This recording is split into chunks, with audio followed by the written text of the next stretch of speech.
Everyone, the world, Phil, welcome to another episode of Half Baked. It's delightful to be back. Half Baked being the podcast thingy that is, frankly, the talk of the town.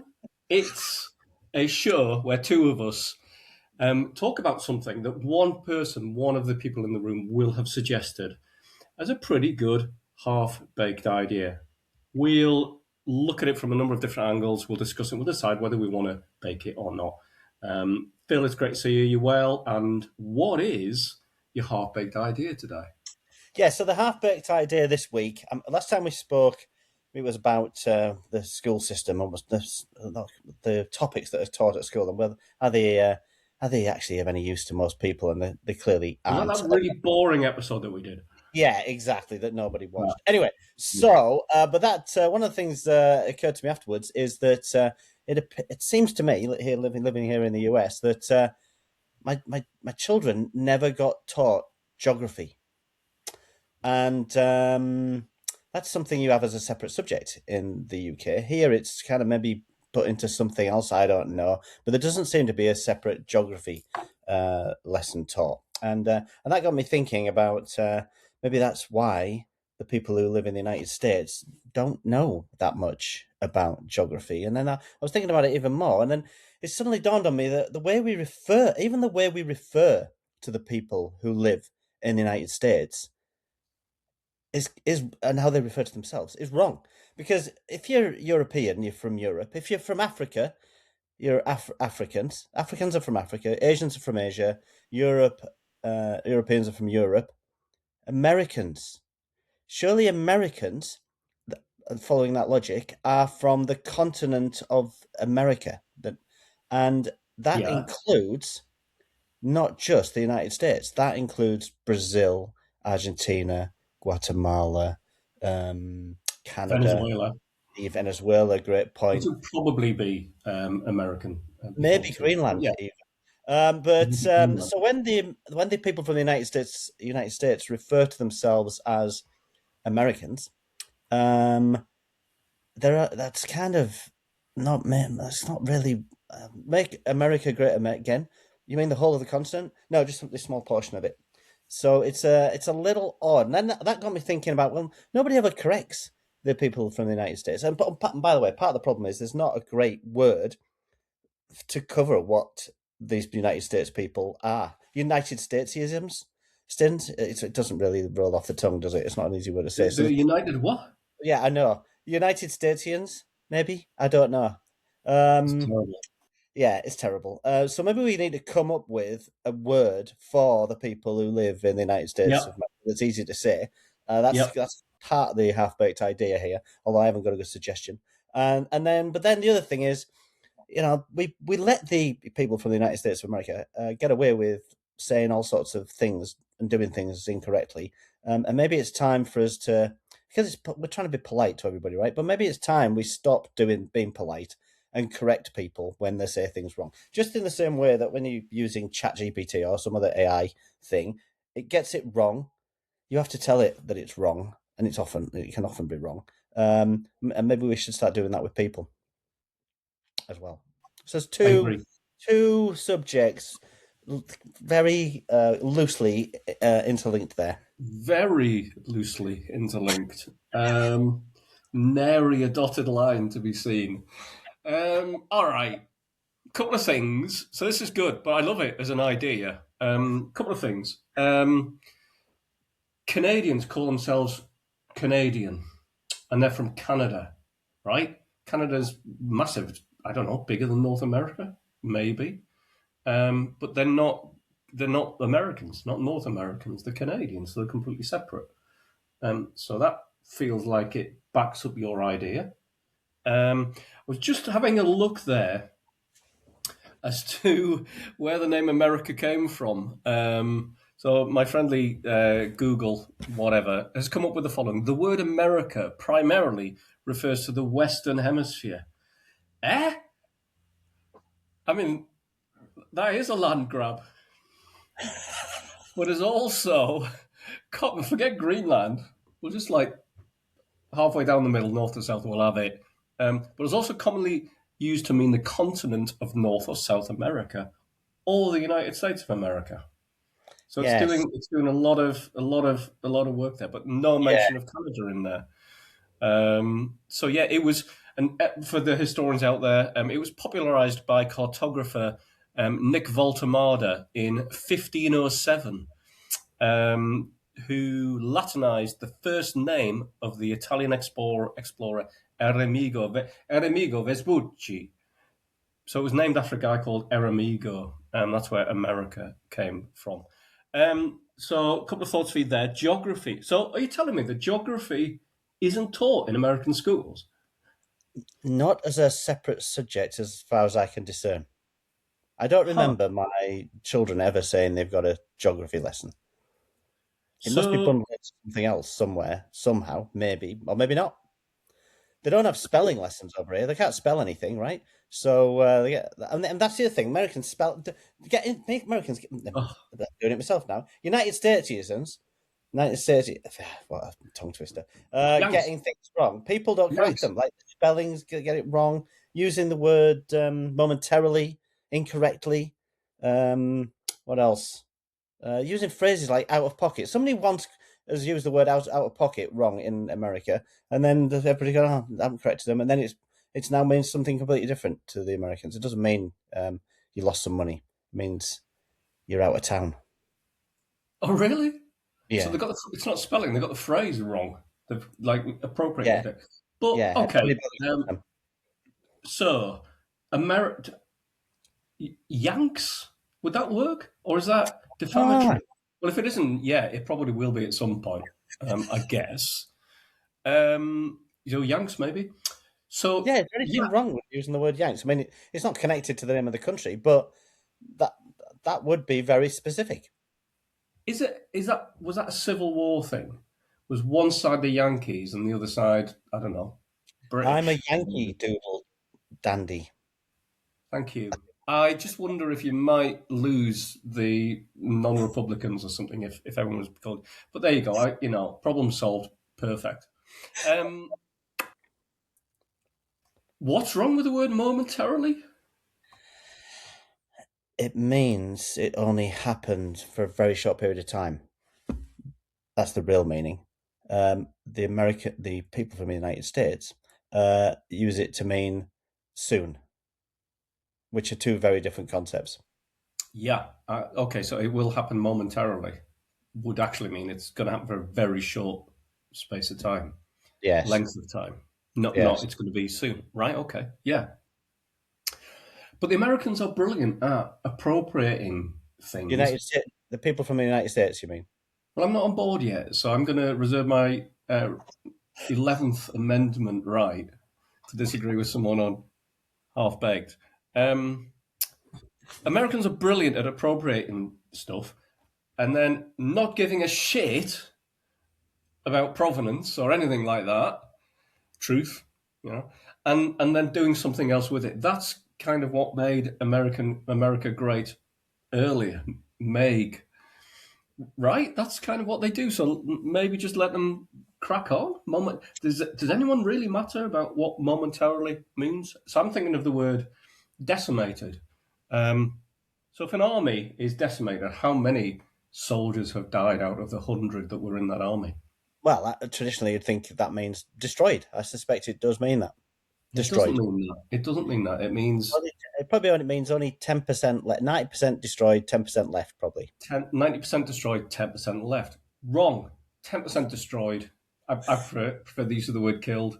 90% left. Decimated. That's So, amazing, isn't it? That I've gone through that would never have guessed that. no, no, no. Well, you should because it's got des in it, and that means 10. But I don't mind that, even though it's wrong and it drives like literal, drives me mad as well. But I think that everything evolves and words take on new meaning, and we just kind of crack on and understand it. So I don't mind. I've slowly brought the word literal into my own use, and I don't really mean literal. Geography teachers. So, what do Americans do when they're trying to describe the acme of the most boring bastard in the world. Because in the UK, we'll say, "Oh, it looks like a geography teacher." So what do Americans do instead? Because if you haven't got you haven't got geography, you haven't got geography teachers. If you haven't got geography teachers, you haven't got the acme for the most boring bastard in the world. What are you Yeah. going to do? What do geography teachers do in America, in the United States? That's a very good question. There's probably just loads of them wandering around unemployed. With adenoids. I've um, never thought. so how do kids learn about geography? I don't think they do. Actually, you know what? We didn't learn about geography in geography. I'm kind of realizing it. We learned about stuff that things that sit on top of a hill and are painted white so that they reflect the sun, and maybe check humidity and have louvered windows and have a slanted thing so the snow doesn't collect on it. That's what we learned in geography. We didn't learn about, interesting stuff like, I don't know, Genghis Khan and shit. We learned about that. And I've remembered it. So I've remembered something hopeless, I useless. think Maybe Genghis Americans Khan want is something. more to do with history than. I mean, there's a link to geography. I'll give you that, but that's more about history. People. I There's more think what's history. happened is I just got history and geography mixed up. Well, Yeah, I'm I just think going to correct you then. No, I'm correcting no, you. I get Yes. it. Okay, Um, okay. In mitigation, he did kind of precursor the Silk Road or something, didn't he? So it was about joining Asia up. But I did just have a senior moment. Anyway, I want to learn about Genghis Khan. There you go. Well, one other thing that occurs to me that's odd in the United States is the use of the national anthem. Now, in the UK, correct me if I'm wrong, do you have the national anthem at every sporting event or every event where there's a group of British people together? I suspect not. I No, suspect you no, no, keep no. it for certain situations, maybe international Yeah, international sport meetings where there's yeah. I a. think over here, different sports have got their own themes almost that have either been appropriated or created for the event, and it's only when an international happens and someone like my friend the King. Did I tell you that I met the King? And my Uh-huh. friend the King appears, and they'll put the national anthem on. Does the king actually have to be there before they play the national anthem? I don't think so, No. right? You can have a national anthem without Yeah, him being there. yeah, yeah, Uh, yeah. but it's very different over here. And maybe it's because the people from the United States they don't have much opportunity to play their national anthem because they don't play sports that anybody else in the world plays. They only play sports that they play so they can win. So there's never a chance to. There's never an international team there for them to play their national anthem and for the people of the United States to play their national anthem. So they wouldn't be able to play it ever, which I would think would actually be a good thing because it's a terrible, terrible piece of music and song. But so they're they've swung the other way where they play it all the time whenever they can because they never get an opportunity to do it in a real setting. I think that's what's happening. Yeah, you might be right. So they're kind of wrapping an envelope around the sports that they own, and sort of saying these belong to us, and everyone else can do one. Again, United Statesians are brilliant at doing this type of thing. Is there any real harm in it? I don't know.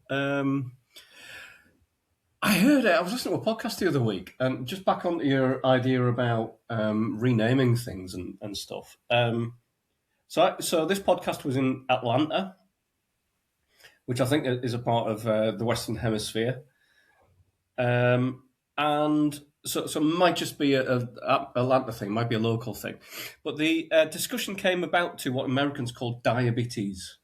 Now, everyone knows diabetes. Diabetes is diabetes, right? Apparently, Americans refer to it as the sugars. Really? If someone has diabetes, they're suffering from the sugars.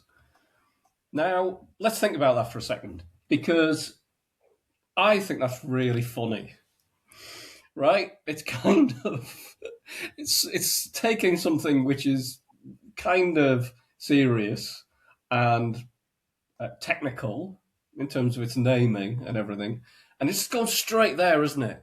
It's gone straight there. They've got the sugars.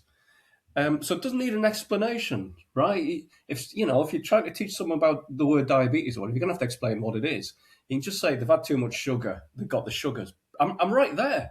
I'm there straight away. So I think that's another way that Americans have just said, we're just going to crack on. We're going to do our own thing. We're going to simplify, and we're not going to like bring in a completely irrelevant word for something or technical word for something. We're just going to call it the sugars. Brilliant. I love that. Ah, very interesting. I wasn't aware of that, but I see what you're saying. It's a very literal word, so you don't have to remember lots of details. Okay. Yeah, yeah, yeah. You have just said what I said, but using different words.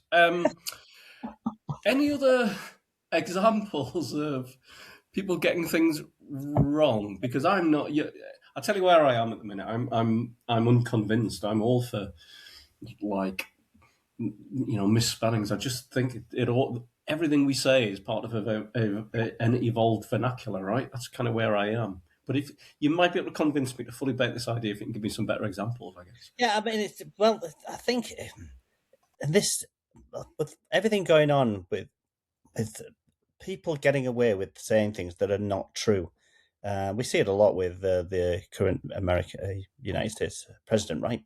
He says all sorts of things that are clearly not right, but people try and pull him up on it, and he just tells them they're stupid and bullies them, which it's very odd behaviour. But yeah, I think it's time for us to tell people, no, that's not right, because otherwise the truth gets lost.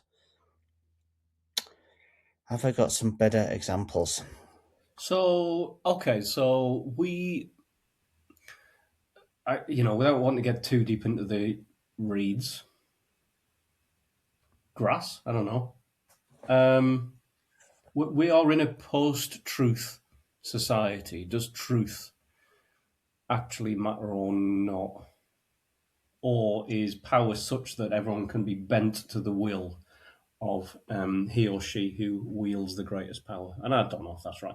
As I'm saying it, I think I hate myself for saying it.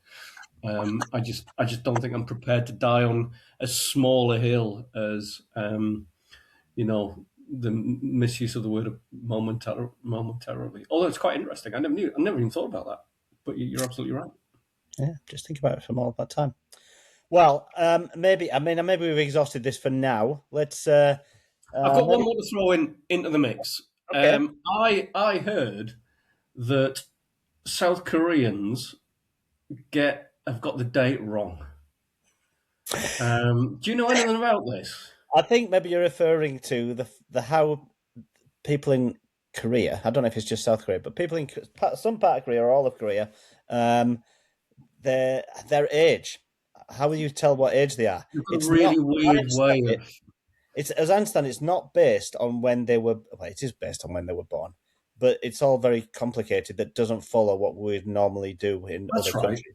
So That's right. when you're born in Korea, as I understand it, that is year one. So you don't have a year zero like you would with us. That you're one for the year you're born in, and you become That's two. right.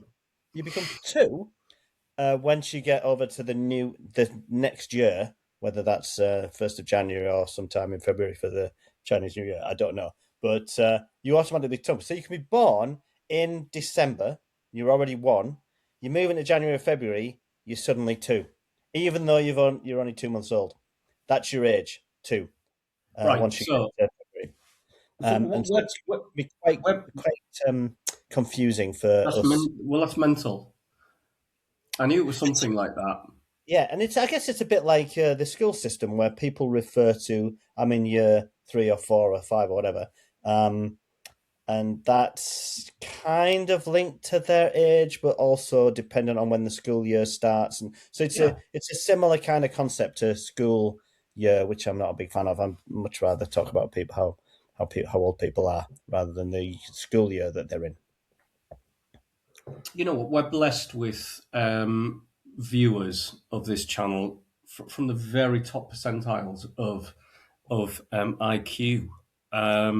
But I'm not even sure they're going to quite wrap their heads around your explanation there. So let me try and. So if a child in South Korea, is born on December the 31st, 2025. They're one. Yes, And the next day, they are two. that's right. If they use the 1st of January as the new year, or it might be Chinese New Yeah, Year. Yes, let's not add any more degrees of complication to what is already a suspicious and complicated sounding. Wow. So two, yeah. I mean, it does solve a problem, which is like, how old's your baby? 6 months old. I always feel like saying none. How old's your baby? None. How's your baby now? Still none. How's your baby in 6 months? One. It solves that problem, but that's not a big issue, is it? It's not going to stop the world from rotating on its axis, I don't think. Interestingly, the years there was no year zero. 1 AD was the first year, right? So there is no 0 AD. It's 1 AD. And that's why the millennium didn't happen as you went from 1999 to 2000. Prince's song shouldn't have been "Party Like It's 1999." It should have been "Party Like It's about to be the end of 0200." Party Right. upside down. Okay. And yeah, a lot of people celebrated the millennium a year early. And does it matter that they celebrated a year early? Maybe not. But A load of people, like the entire world, 6 billion. yeah, 6 they went off billion early. of them. It went off early. We all went off early. Yeah, it should have been. You should really do it between 2000 and 2001. That's because, I mean, obviously, like 1 BC didn't turn into 1 AD because it wasn't BC and AD at the time. But let's just pretend that it did. That's what happened, right? It went from 1 BC. There's no 0, and it went to 1 AD. So there's no 0 AD. There's no 0 AD. Yeah, there's no. That's the important point. There's no 0 AD. Like you have a year 0. Yeah. When you're born. Who decided that? That's how it's been. Yeah, but okay, cool.